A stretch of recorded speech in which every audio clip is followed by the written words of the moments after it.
Let's see what it say. Hey, we have a man who is charged. We have another kidnapping and a rape of a Detroit woman. But I think that this is the domestic love relationship. Here we go. This poor woman did everything she could to get away from. With Teledoc. Care nothing about that the way you just talk to somebody over a camera. Sick of it. Everything she could to get away from the man she once called a boyfriend. But told y'all, domestic love at its finest. He was not taking no for an answer. Take a look. Oh, she did everything to get away. Go ahead. Dragged her over to his car, stuffed her in the back, then he handcuffed her. He had the child locks on, and then he put tape over her eyes. He had the child locks, so he thought it through.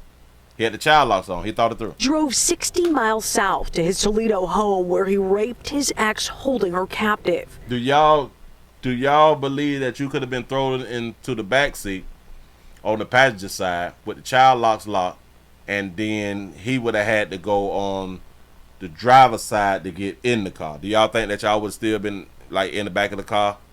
Do y'all think that you would have took that ride just sitting down being handcuffed? You're talking about, 18, 19 hours that we didn't know who she was. Investigators say there were plenty of signs. Kevin Thompson II was a very violent man. He had a little to-go bag. It had duct tape, 2 sets of handcuffs, brass knuckles, a taser. Planned and plotted. He allegedly stalked his ex, waiting for her to get off work last weekend in downtown Detroit when he attacked. He was attempting to get back in her life, and she made it clear she wanted nothing to do with him. In June, Thompson allegedly roughed her up in public. That was the last straw, but for him it was not over. Detroit Police Assistant Chief Charles Fitzgerald lays out a timeline of violent harassment. Stop. You're saying June was her final straw.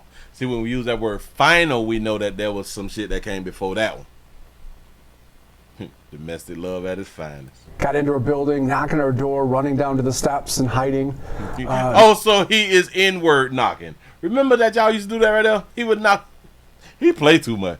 When she kind of came out, he went after her. Then a day later last month, Thompson allegedly broke into her car, working his way into her trunk, crawling out while she was driving on the line. She managed to escape. In a final act of desperation, investigators say, why'd you in her trunk, pimp? This that domestic, though. He loved her, though. He kidnapped and raped her, but had a different story for police. His lead on was that he was just going to take her home once it was done. And I just don't buy that. When she didn't show up for a CPL class the next day, last Saturday, Detroit police were called in, and then it was all in. From the time we were notified to the time she's in custody, about 4.5 hours. It didn't take long for them to zero in on Thompson and his Toledo home, where police there and the FBI assisted in the takedown. He was casually walking out of his house to get food when he was arrested. The victim, his ex, inside, rescued but emotionally scarred. She is doing as well as she can be at this point. I mean, it's a horrible, horrible ordeal. Thompson is being held on a big bond down in Ohio, $750,000. Now, DPD back here at home are working to tack on extra federal charges for kidnapping his ex and taking her over state lines. She say she must have had that sunshine monkey, boy. Jessica Dupnack on the X. He trying to tell y'all. We got to do better choosing. We got to make better decisions. Decisions. He was cute to her, huh? Yeah. Hold on, let me know. He was all handsome to her. He ain't had no background either, huh, sugar? Nah. Do y'all believe that? Thompson II was a very violent man. He had a little to-go bag. It had duct tape, 2 sets of handcuffs, brass knuckles, a taser. Planned and plotted. He's knocking on her door and running and peeking around the corner and shit. I can't take him serious. Allegedly stalked his ex, waiting for her to get off work last weekend in downtown Detroit. And y'all got the nerve, and I want y'all to understand this right here, and y'all have the nerve to play with men about their children. Damn, getting back together. Y'all got the nerve to be playing with men about their children. I keep trying to show y'all. Stop doing certain things. Y'all see what men is doing to women for a lot less than playing with their children or playing about their children. Shout out to T. Lee for the $2 super chat. He say child locks are not on the front doors. That's why I had them said that. He threw her in the back seat on the passenger side. He had to go round to the front to get in. You mean to tell me, and listen, he had cuffs. We don't know if he put cuffs on her when he put in the car. Let's just say that he did put the cuffs on her and close the door. How many of y'all would have just sat in the back and then jump over the goddamn seat to get out the car?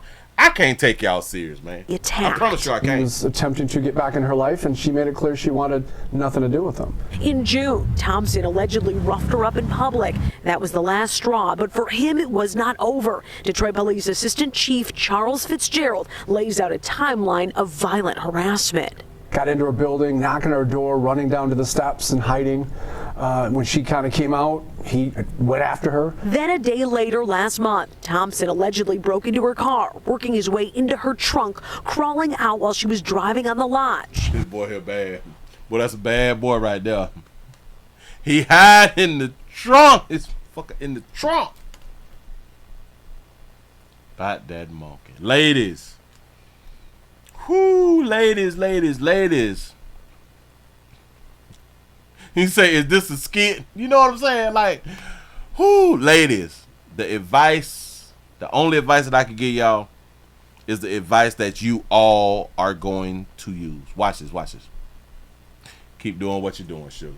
Just keep doing what you're doing. Move right along. I ain't gonna eat much of you.